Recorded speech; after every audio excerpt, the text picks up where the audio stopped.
I like to start these things with a quote, and today I have exploring is curiosity put into action. Dan Walsh. And I feel like Scott Peters, the CEO of Assemble Studio, would be the right person to talk a little bit more about that.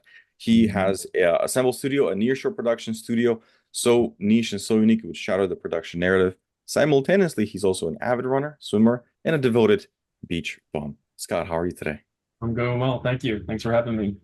Well, the theme of today, I think, would be around exploring because you've done a lot of that. Can you walk me through your journey of where you started and how you ended up today here with Assemble Studio? Sure. Yeah. So I started, I think I have always been an explorer kind of my whole life. I've always been interested in different people, different attitudes, different cultures, probably since I was a young kid. Sometimes exploring gets you into trouble, but for me, I was always a really curious kid.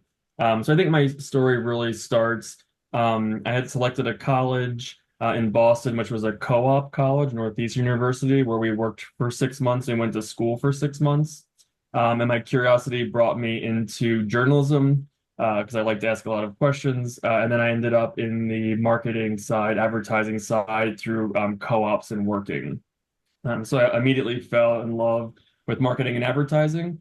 And from there, sort of just made my journey through different agencies from New York, Washington, Boston, and then finally into creative production through the idea that I love people who needed help and assistance. And for me, production was always mistreated, whatever agency I kind of worked at. And for me, I wanted to come up with a company that, was respectful to the people doing the production at the same time able to create a high volume amount of work. And you said that you've moved from like New York, Washington, Boston, and throughout those experiences, you've noticed that production was always kind of mismanaged. Particularly, what do you feel like was the biggest mismanaged piece when it comes to like production? Yeah, I think in the advertising space, a lot of the attention gets put on the creatives. So the high-end creative campaigns, execution, everything like that. And where the intention or thought wasn't put to was the actual people creating the assets that go into market. So for me, there was a huge disconnect. You can have the best, biggest, brightest idea in the world, but if you can't get that into the proper assets and out the door in a timely fashion, you're in trouble. And so they were often brought in last and no one ever asked them what was needed or specs or anything. So for me, I wanted to bring those conversations to the top of the funnel. Right. So it sounds like um, the the focus is always heavy on the creative, but once it's kind of developed and done, no one puts any thoughts into who's going to put it out, how fast we're going to put it out, is it done properly? Does the team that does that have all the skills, tasks, software is needed to make sure this actually is executed properly? Yeah, exactly. And today that's become even more important. Creatives can't just create. They have to know specs, they have to know technology, they have to know where things are living. And that has really revolutionized the creative space and really brought production over time up to these more higher level conversations. Exactly. Right. And throughout your journey, you kind of moved from agency to agency, and how did Assemble Studio come to be what it is today? Sure. So when I was living in New York, I was working for a large global advertising agency. And what I noticed was that production was always the hiccup right at the end. So for me, I knew that was a problem that could be solved. And so at the time, a lot of people were outsourcing to China at that time. That was about 18 years ago, I guess, around there. And my office mate at the time happened to be from China. He said, but you shouldn't look in China. You should actually look in the same time zone as Canada and the United States because time zone is the biggest issue for when outsourcing to India or China. So I did a whole bunch of research and I ended up finding Costa Rica to really align with um, my philosophical beliefs on sort of living and education, while at the same time they were building out a tech sector to support the sort of Western Hemisphere companies. So I picked Costa Rica, and luckily, I got very lucky and was introduced to my business partner down in Costa Rica, and him and I have been friends for the last 18 years. And we always had a dream of building, combining the US mentality with the LATAM ability to really crank out high volume work. So our main goal in life was to create the best production studio in the world, but do that respectfully, where you respect the different cultures within an organization, which is what we saw a lot was the issue at the time. And the US companies were very pushy and getting the product done and not taking into account everything that needed to get a project done. Right. It's like those were the early days of outsourcing, like mass outsourcing. And in my experience and in some of the places I went, there was like a disconnect, as if it's not a real person on the other side because they're so distant, you've never met them. Cameras were like not really a thing. Sometimes you would have on-camera meetings, and cameras were pretty bad at that point. Yeah. And you felt like it's kind of like a if that person was next to me, like I wouldn't talk to them like that. So if I'm doing this model of outsourcing, I want to do it differently. And I absolutely agree with you with the time zones because my team, all of it is near shore, all of it is Central and South America. And I've noticed that time zone difference, because you're asking someone to work normal hours as opposed to night shift. Therefore, production will always suffer. And yeah, like you said, like the creative does is fantastic work, and then production team is like night shift, or you talk with them the next day. It's a huge, huge disconnect. Now, you found Costa Rica, you found your partner, 18 years friendship, you created Assemble Studio. But you also decided to move, completely relocate and move to Costa Rica. What was the big driver for that decision? Yeah, I mean, that was a long time coming, that decision. I have a family. Luckily, my wife also likes to explore a lot, and so do our kids. So I think what happened was as the company grew, it became apparent that being in Costa Rica and being close to the team was imperative, for growth. And honestly, everyone in the world should live somewhere else for at least a year. The world would be a totally different place if we could all truly experience different cultures, understandings, languages, what it feels like to be an outsider. And so I wanted to gift that to my kids at a young age. Sometimes in the United States, it can be very insular. You think you're sort of the center of the world, and everyone should step out of that in any country that you're in. So that was the thinking behind that. That was the thinking, and you moved the whole family. You're in Costa Rica to be close to the team, and you guys are expanding and doing more and more of the, I would say like the nearshore model. Now, have you had have you had situations where the clients that you're working with are feeling like, you know what, the quality is not going to be as good as, being local? Yeah, so it's funny. I would say when I started Assemble 5 years ago, the nearshore outshore model was sort of in flux, basically. A lot of people had difficulty in Asia and China in terms of getting production. If you found a great team, you were golden. If you found a team that was not good, you were in trouble. And so a lot of the stuff we were pushing up against in the early years was proving quality. COVID literally flattened the world in terms of businesses being open to working across the globe. I think they realized, obviously, with technology changes, Zoom, and all these things, that the world flattened quickly. I would say within 2 years, no one cared where you were located right after COVID. So I'd say there's like a pre-COVID world of production nearshoring, and then there's a post-production where companies are like, you can work anywhere in the world, and we don't care. And I think the global companies, if you work only with a local national company, their perspective is different than these global companies. We're on a lot of global meetings and everyone's from all around the world. So whether you have an accent or your English isn't perfect or your camera's a little blurry, like nobody cares anymore at the global level. And I think that's sinking down to the more national level where companies are like, oh yeah, well we can go somewhere else now. The world is flattening. Right, right. And I've noticed that as well because I have some clients that are like a CRO from Belgrade, Serbia for a Dublin company, and then maybe the founder himself is from LA, but they're meeting in a different time zone. And these things are like a very, very normal thing that happens all the time now. and past post-COVID, I think the technology, I think that's what was the catalyst. Like before, it just wasn't there. Like meetings like this were like really difficult. Where do you store the recordings? How do you conduct it all the time? And technology really kind of sped up after COVID to make sure that, like you said, like it's all flat and it's a level playing field now. Um, when when this whole shift started happening with you, when you started moving to Costa Rica and you started exploring more and doing more of these things, from what we talked in the past, it felt like it was not just, oh, I found a fantastic model of Nearshore and this is working really good. You also were looking for a different balance in life, like a something else that you just couldn't experience, I would say, in New York, Boston, and Washington. Um, how's that been in Costa Rica? What is that life for someone that runs an agency that has a nearshore agency living uh, in Costa Rica, moved from the United States?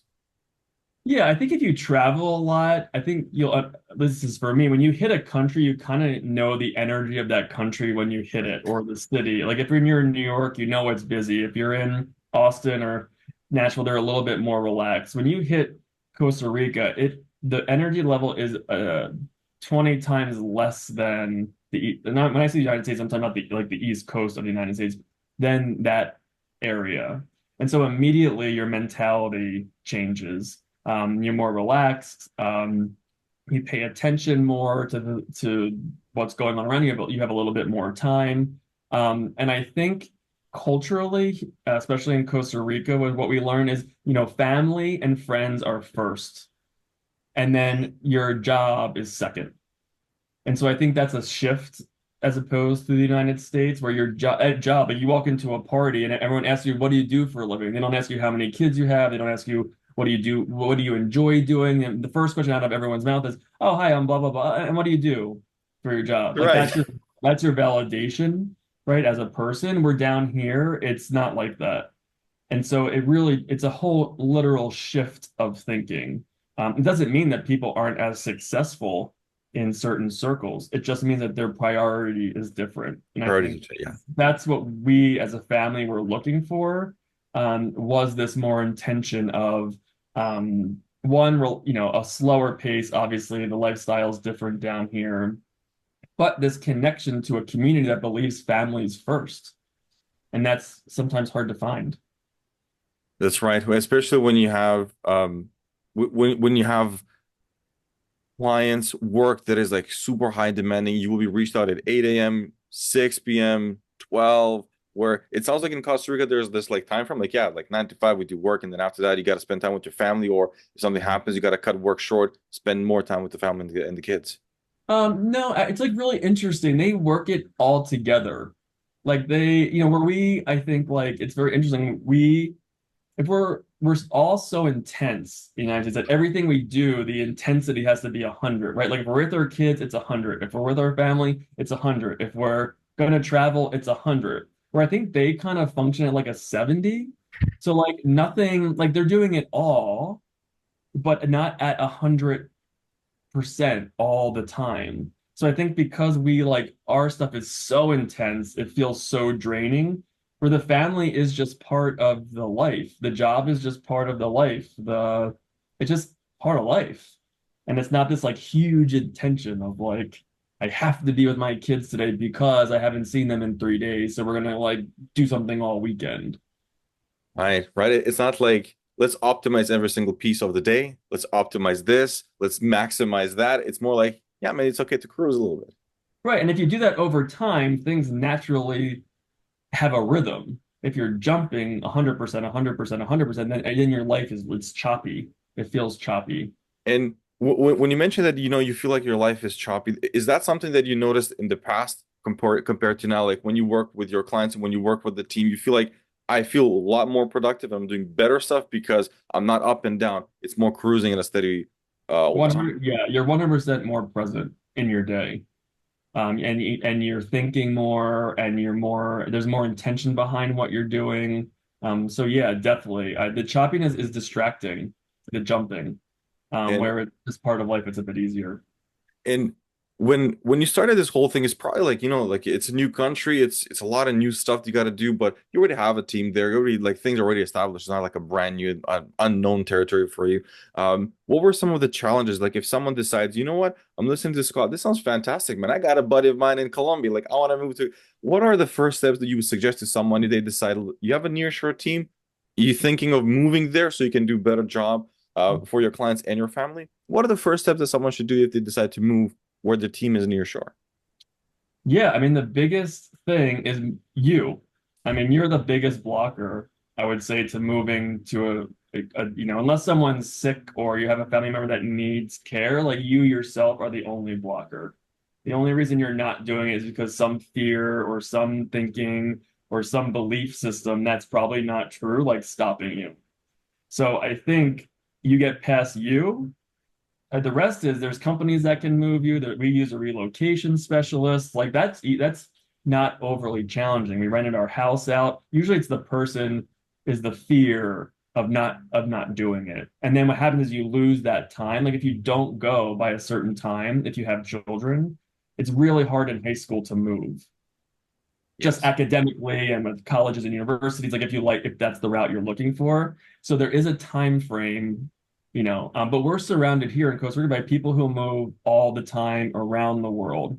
And we weren't aware of this community. We weren't aware that families pick up every 3 years or 2 years, or they get moved by Coca-Cola to Asia. And you have this whole subset of a community that's moving all the time around the world. And their kids are resilient and they're balanced and they're really worldly individuals. They speak multiple languages. I mean, what a gift to give your kid. And it's just a different way of thinking. So I would say the answer to that would be the person who's making that decision is you know, In that context, you mentioned like some sort of belief system that you feel like it's whatever is stuck in your head that's the block that you can make a move to where a new short team is.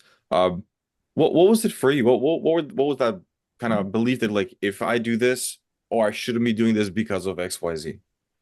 Yeah, I'm a little bit weird where it's like it's something in my mind, I'm doing it. So for me, there was no question we were moving. It was just a matter of timing, basically. I would think for people who are a little bit more hesitant, I would say travel down there, spend some time. I've been coming here for 5 years before we moved here, so this move was easy, but this is for any move. Yeah. And really get to know the people, because I think if you're in a nearshore or offshore model, you're generally in a developing country. And there's what I say belief system in the United States. I'm not sure about Canada that emerging countries might be dangerous or the people, there's all this rhetoric Right. that goes around these conversations. And then, yes, obviously every country has its thing, but so does the United States. I mean, arguably. So I feel like research the country, get to know the people, know where to live, do all your stuff. And at the end of the day, like you're gonna be fine. You can always move back. That's what we said. We could always move back. Right. So it doesn't matter. It's not like we're selling our house or we're, like you can always go back. It's like changing jobs, like or starting your own company. Like someone will hire you, I'm sure. You know, you can always go back. That's right. And that's kind of like the idea that, you can do this as near shore. You can always go back if it's not what you had in mind. But you mentioned like it's good to travel before a couple of times just to kind of get an idea and so you can get a feel of the place and how that might be. Now, when you're moving like this, like you said, there's a lot of rhetoric and stuff like that. Were there some um like culture shock stuff like wow this is so different, it can be negative, it can be positive, like when you started living there, like you're not just like traveling now, like it's been like maybe like 6 months a year with the family, like wow this is so different, I never experienced this in my life.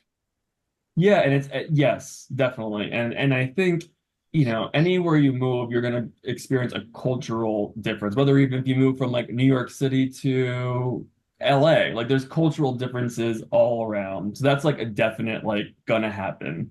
I think what happens, which we found interesting, is that you have your like where we live now, cultural differences, which is obviously like access to a Target, let's say, or we don't get Amazon delivery, or you can't get mail that easily. Like there's like some fundamental things that you don't have in the United States. But on the reverse side, when you go back to the United States, there's almost like an awakening of the things you actually have. And I think that's been the biggest part of your question is like by not having the stuff down here, we realize just how much we have in the United States and Canada that no one talks about. And when we go back, it's infuriating. You know, our highways are well maintained, our streets are well maintained. We have so much at home, and yet we still complain. And I think that's it's actually almost like reverse by living in a culture where you're not don't have access to everything. You just learn how funny we are up there, and how much we have, and yet we still complain. It's I think it's part of something that happened throughout the years, this what's enough. Like I had calls with a podcast like this with some people that are like, hey, look, you should at one point probably have like enough of a very good life or enough to have a very happy family and your business is, earning enough. We just kind of lost that. Like, what is enough? Like, this is not enough. Like, same day. No, not same day, same afternoon delivery. Like, you know what, man? You'll survive without the package for one more day. But we do have it pretty good. I would definitely agree with that. Um, it's it's very interesting to notice those little things because my team, like I said, they're from Central and South America, and we would talk about some stuff, and I'm very aware of those things. I'm like, I know, like, do you have Amazon or do you have something similar to it because it's not just available everywhere the way that it is for us in States and Canada now. When you look at the patterns and how things are moving, like in the marketing side and in business, do you see that to become like a trend near shore as opposed to what it was in the past where we would go to the east to do more of the production teams and stuff like that?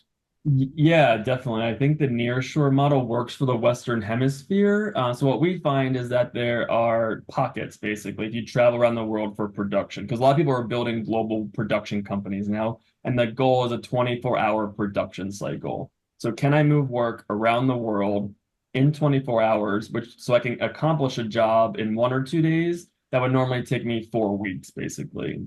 So you really have the Asian market over in China. You have Eastern Europe, you have South Africa, and then you have LATAM. And they all kind of follow the same line. And Australia is going to go up to Asia. Some folks will go down to South Africa. London will go on either side. So companies right now are shooting for this 24-hour production cycle. And so I think more now than ever, it's sort of like production at a global scale. Wow. And that's what we're seeing at the global level.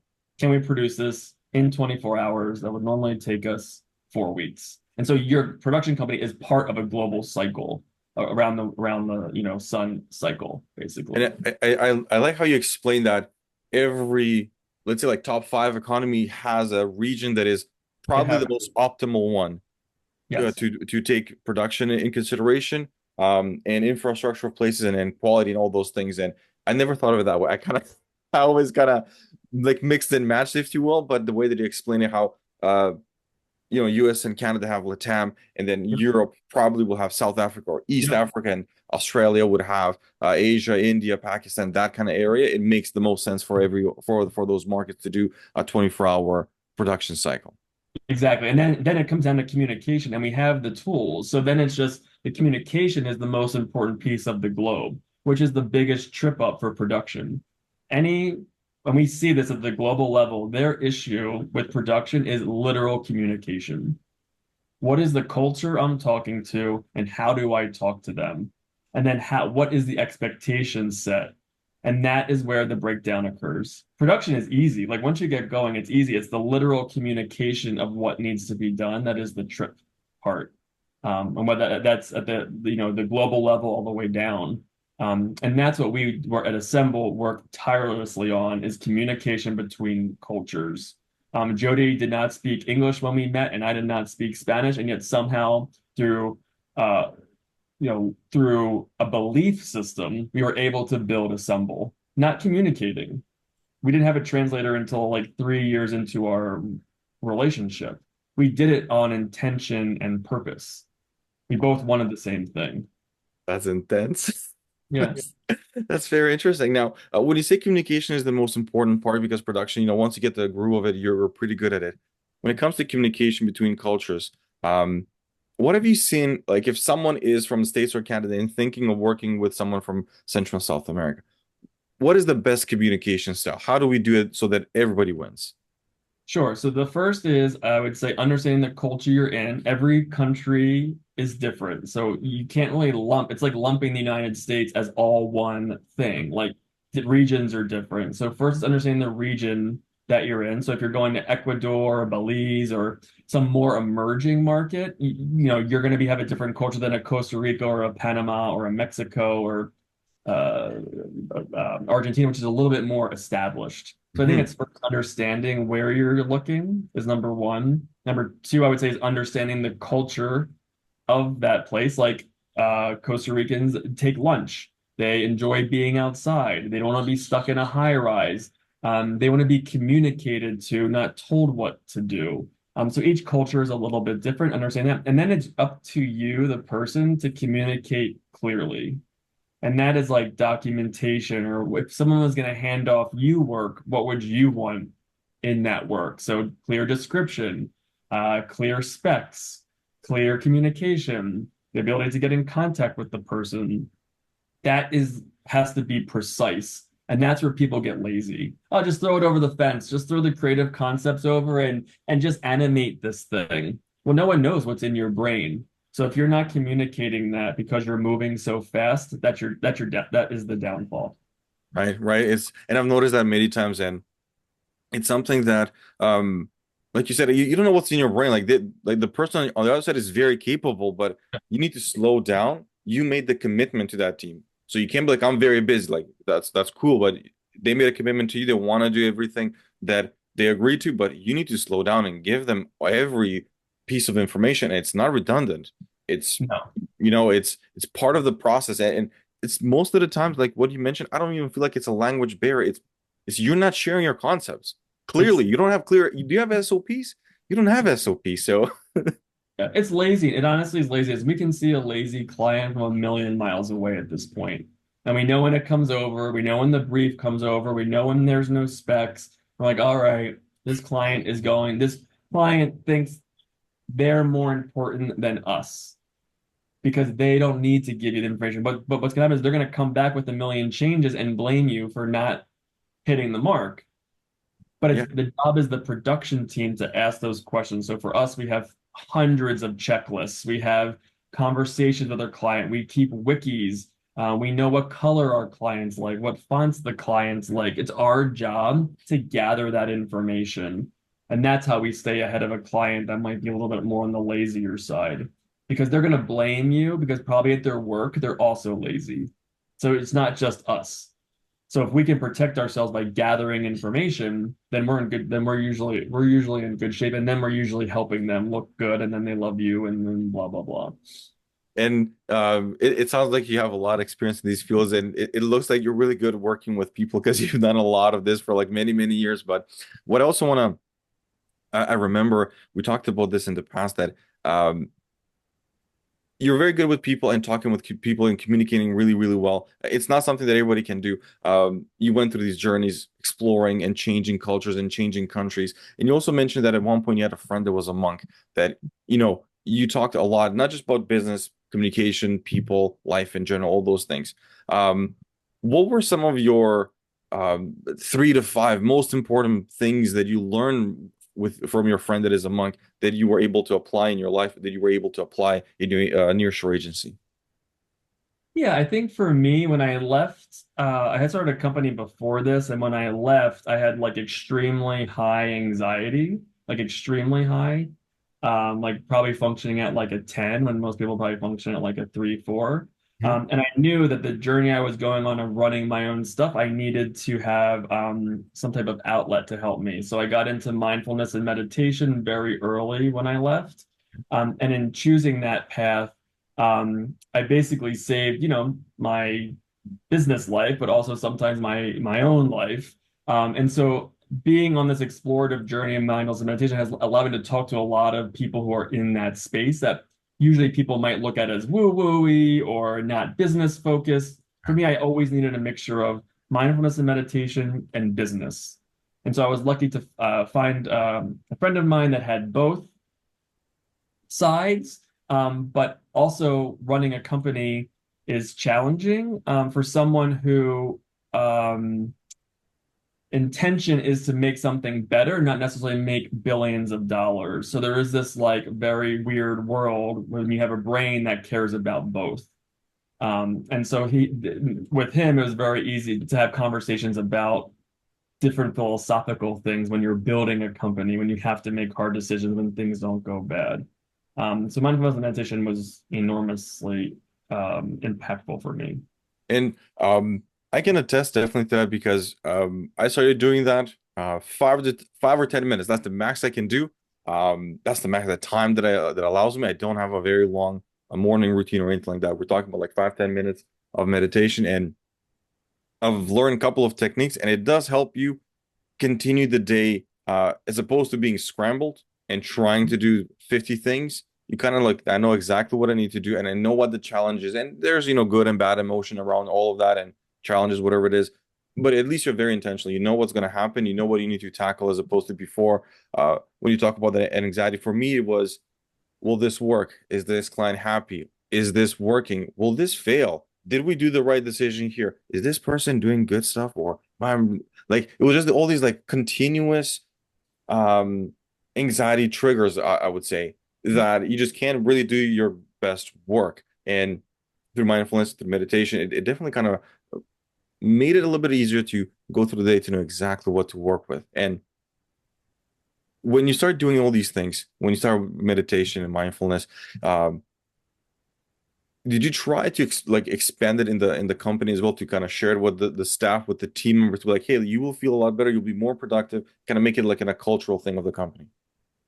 Um, no, I actually kept it hidden for a long period of time, because you know I would say that as an owner of a company, you're you at the beginning, at least with when you're like not over 10 million is something different, but you are the culture.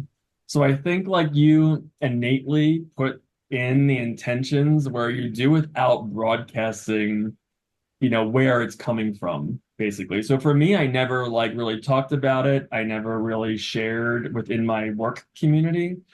For me, it was putting those things into the daily bit, basically. So we had a Slack channel for accolades. If we got together, we would have a morning meeting that was a little bit more relaxed in the beginning until the day got started. So meditation is a daily thing. For me, it's not just like a sit down thing. It's like all day long, you can be present and mindful in different situations. And that could be from like reviewing creative, like when you hand it back to the client, like taking an extra second or taking a breath before you review something to slow down for a second and then do what you have to do. So for me, mindfulness meditation is an all day occurrence. Sometimes I won't sit down and meditate for whatever amount of time. Sometimes it's just a pace or a breath or a space, what I call a space in the day, where you can get that break. And so I would say like the company's philosophy is actually probably built more on being more mindfulness as a whole. So it wasn't really using it. Yeah.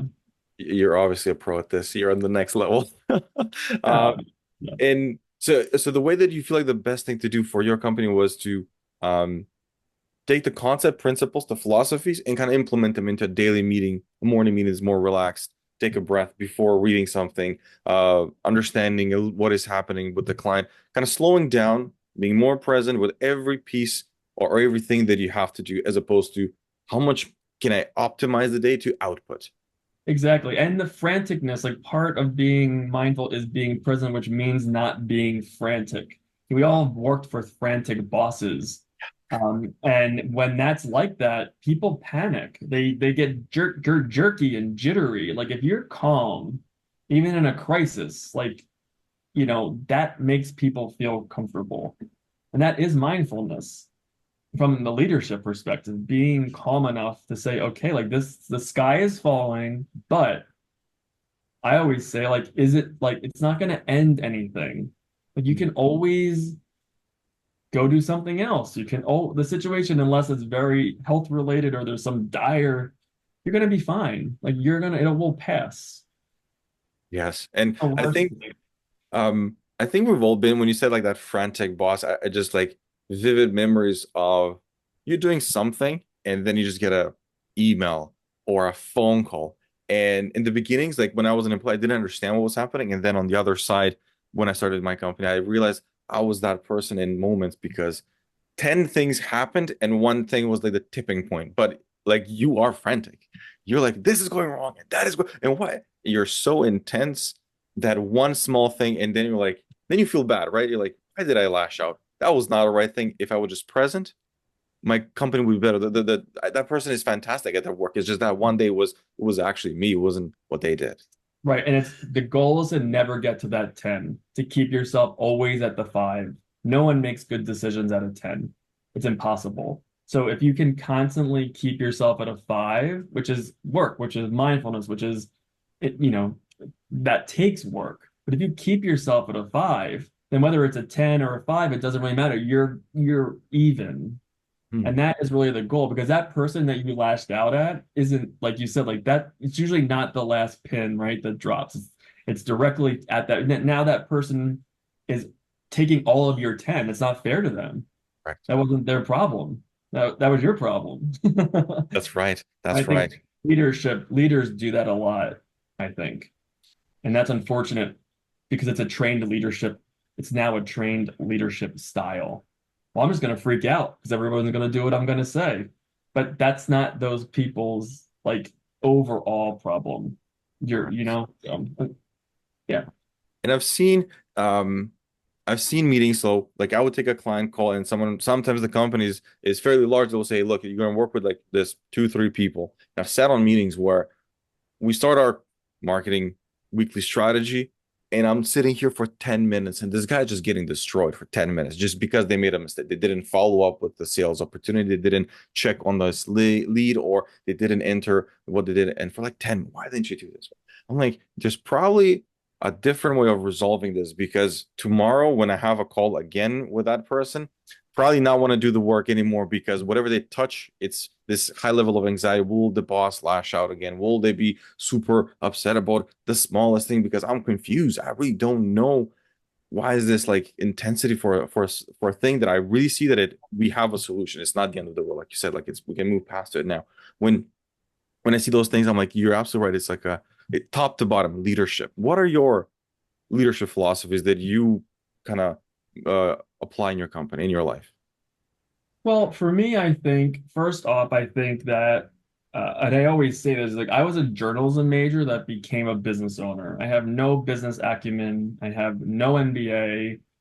It took me at least 2 years to learn how to read a P&L. So I think the first part is like you're not the smartest person in the room. People always say that, right? But it's actually hard to live that, I Mhm. think, as a business owner and as a leader.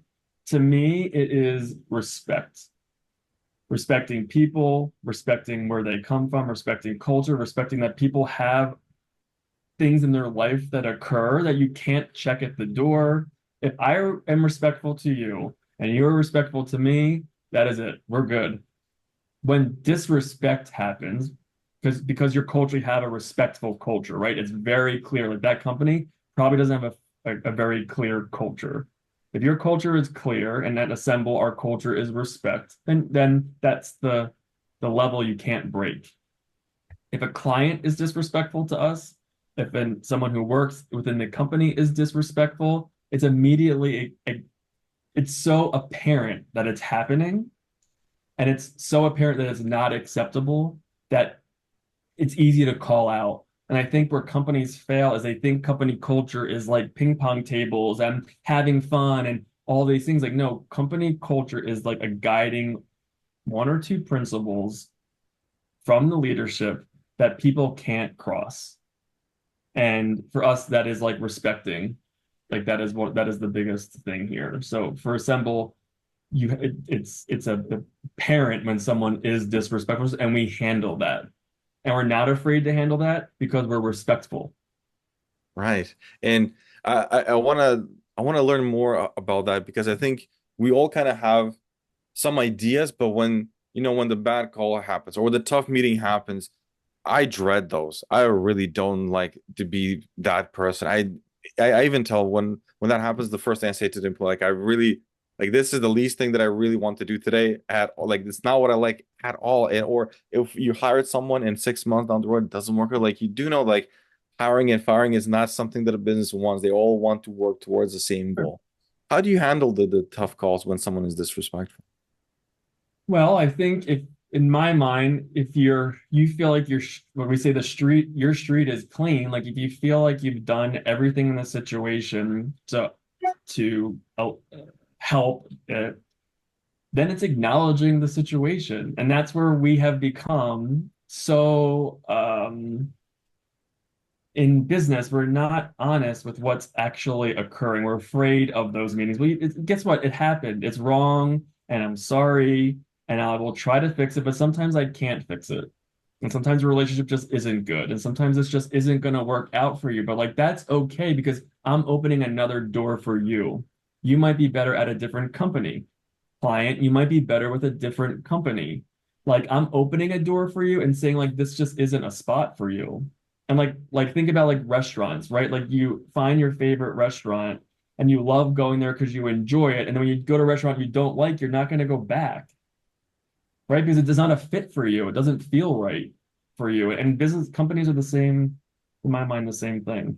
I like that approach when you're like, I'm opening a door for you. It's I acknowledge the situation. Sometimes you can fix, sometimes you can't fix this stuff or relationship is it is what it is, but I'm opening a door to whatever is the next thing for you and for me as well. But we're gonna be respectful, how we're gonna move past whatever the situation is. Right. And if you follow your guiding principle, like whatever that is, then you can't feel bad about that. You didn't let somebody down. You couldn't fix them. You can't fix everyone. You can't fix every situation. Sometimes the situation is just literally the situation. And Yeah. it will pass. Like whatever that situation is will pass. And I think as business owners, we like to please. We like to get that job. We like to make the employee feel XYZ, but that's not really our job. Our job is to have a healthy environment for the right people to thrive. I think there's a couple of things that you mentioned that are absolutely true that I never thought of it that way. I never thought of it, you know, you're building a culture based on like one or two guiding principle. It's not a ping pong table. This is you can't cross that. Once that happens, it is a situation. We deal with it with respect, and if we can't resolve it, it's fine. It just passes. Don't hold on to that. Move on. Open the door for the person. Someone else will open the door for you to walk through, as opposed to try to please everyone. Exactly. Exactly. Yep. Scott, before we end this, the future, what does the future look like for you? What are you planning with Assemble, with you and everything like that? Yeah, I mean, the future is definitely murky, I think, for everyone at the moment. I think AI is going to have an enormous impact on the production space. So for right now, our future is preparing our team for what we think will be the biggest disruption in advertising and marketing history. And so our main goal of our company is to make sure we all have jobs 5 years from now. And how do we get there? And so for us, that's training on become AI analysts, learning all the AI tools, understanding automation, understanding how our clients are using that, and that our future really is saving our jobs in the future. Right. And that we know is coming. So, and you feel like AI will have that big of an impact, that it is the biggest disruption to the marketing that you like. My whole focus is being prepared and taking the necessary steps because AI is that big. That's my personal opinion. Yeah, for sure. And we're seeing bits of that at the moment, definitely. Yeah. What are the right things? Because you mentioned AI analyst, like I've never thought of it that way, but what are the stuff that you're taking like active steps to prepare Assemble for the future when it comes to like AI? Yep. So we have an AI lead who is looking at tools. So there's some people who are building tools. That's not the path we're taking. Google, Adobe, Salesforce, they have the bazillions of dollars. They're creating the tools. Our team's job is to learn how to use those tools. So an AI analyst is someone, I remember when Google first came out and you had to like do quotations and ands and to like connect your search. Like you need to know how to use Google. It's similar to these AI tools. You have to know how to use them and search them and mush them together to come up with the product. So right now we're training our team to be called AI analysts, which are understanding how to use these tools so that when the shift happens, which we think will be in about 2 years from now, when people are no longer needing this sort of middle class, agency folks, Hmm. that we're there to basically help and catch that work by being analysts and being able to use whatever tool comes up. To us, it doesn't matter because right now it's scattered, but there will be a winner at some point. That's right. It's even in like the when it comes to the large language models, there are already like a couple of them that are clearly the winners. And I still test them. Like they do come up with completely different, like the same prompt. And I'm no prompt engineer, but you tried the same prompt and a completely different output. And it's not something that is easy. But um, I, I'm happy to hear that there is a plan and the right strategy that you've seen going forward is analyze all these tools. And I do remember, God, we were making ourselves old here when you had to do those weird stuff in Google to Yeah, find the exact keyword search. yeah. Yeah, it's very similar. So that's what we're doing, and that's what we'll, when we talk about it openly at work that our jobs are on the line. It's like, why wouldn't we be learning this? Why would we be afraid of it? So we have those conversations, and the team knows that like we're all trying to save each other for what we believe is coming. Definitely. I think that time frame of 2 years probably the closest one that I've heard so far. 5 years, I think, is too far away. Next year, it's not there yet. Like we see the models, they jump in capabilities, but not to that degree that fast, I would say. Scott, if people want to get a hold of you, how did they do that? Yeah, they can just go on our site, assemblestudio.com, if you're in need of any creative production assistance. We have a contact form there, or you can email me at speters@assemblestudio.com, and happy to chat. Fantastic, Peter. Thank you so much for this. I learned a lot. I feel like there was a lot of good stuff for leadership and business and mindfulness. Be more mindful, be more present in everything that you do. Thank you so much for this. Yeah, all right. Thanks a lot.